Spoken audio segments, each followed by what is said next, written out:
Kaudom ko kurambuso ni Roger sa usa ka adlaw. What if maminyo kag walay laing bisyo, kundi ana-ana lang?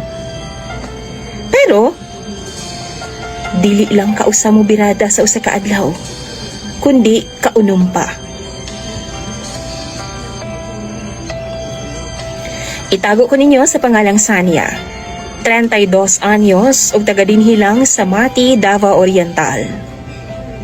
Minyo na ko sa kuang bana nga si Roger ug managsama rami og edad ug doon na pod mi 7 ka mga anak, pusot-pusot jud na DJ Sam. Unsaon nga ganado man permi si Roger. Sayunan kag kadlawon bago mga pe, kadahuman pamahaw bago mulakaw sa trabaho. Tapos mo uli og merienda break para mo tuslo lang jud. Paniud to, merienda break sa hapon og kanang human og panihapon og bago usab matulog. Literal nga sa kuban na jud ko ani sa iyahang pinuti DJ Sam. Kana nga butang ang hinungdan nga nung dili magpalayo og trabaho si Roger.